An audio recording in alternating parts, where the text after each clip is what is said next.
Step 1. Figuring out what not to do. You see, most people in tech fail to earn more than 15K a month, not because of the things they don't do, but because of the things they do. They do the wrong things if they want to earn more while working less. And it's always the same 3 paths I see tech professionals take, they think they should take to triple their income. The first path is climbing the corporate ladder. I know it's the most obvious one, but it's also the most dangerous one. Why? Well, because it always ends up in the following 2 scenarios.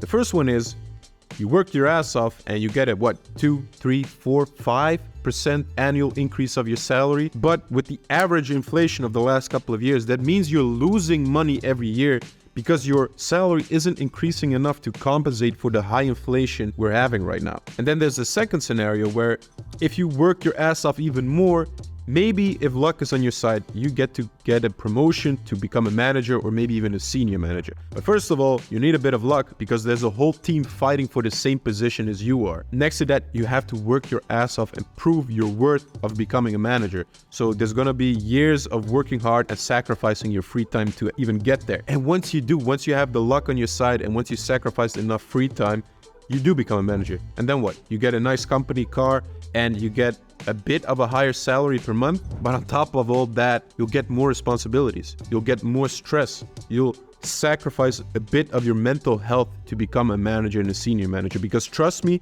I'm talking from experience, being a manager is a very stressful job. It means working overtime almost every day. It means being in meetings almost every day. It means taking responsibility for your team. And it means, again, sacrificing a lot of your free time to fully dedicate yourself to your job, to the company. So I mean, yeah, if you want to earn a bit more money by sacrificing a lot of your free time and mental health, then you should go down that path of becoming a manager, of climbing the corporate ladder. But I'm telling you, there's a much better path where you can triple your income. You'll have the money by working less, so you'll have more time. And I'll get to that in a bit. But first, the second path tech professionals take that they shouldn't take. Path 2, investing for retirement.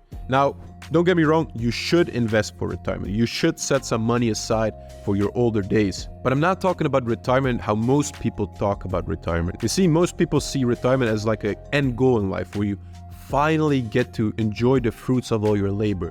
Now you can explore the world in your golden years where you don't have any job and you have some income streams. But be honest with yourself. Do you really think you're gonna explore the world and go on adventures and do all the things you wanted to do in life when you're 70 years old? Are you really gonna go scuba diving, climbing mountains and driving motorcycles through deserts and whatever when you're most likely probably gonna sit in a chair or lie in bed all day thinking and regretting why you didn't grab life by the balls when you were still young and had all the energy?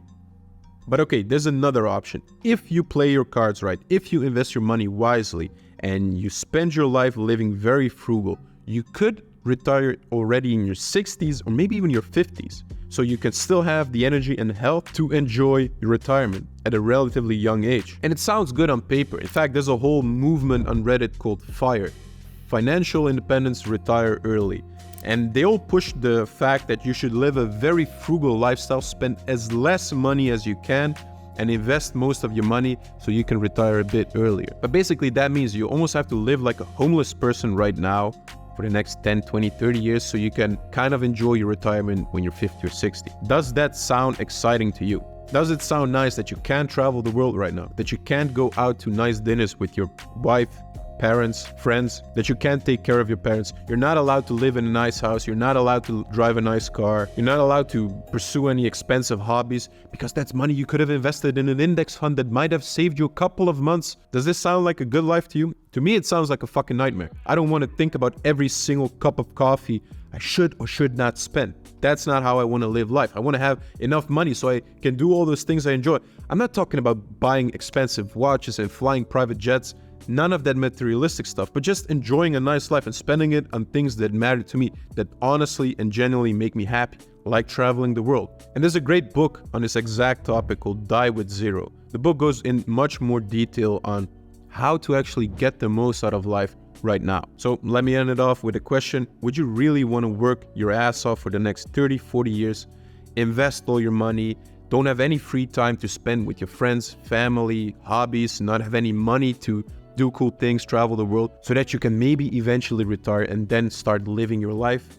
Or would you rather just create a life where you don't need to retire from at all, that you enjoy doing what you're doing so much that you don't even want to retire? The choice seems obvious, right? Build a life you don't need to retire from. And even though most people agree with me on this, they take the wrong path to achieve this. They take a path where 9 out of 10 people hit a dead end and they end up not changing anything in their life, except for wasting a lot of time, energy, and money. I'm talking about path number 3, side hustles.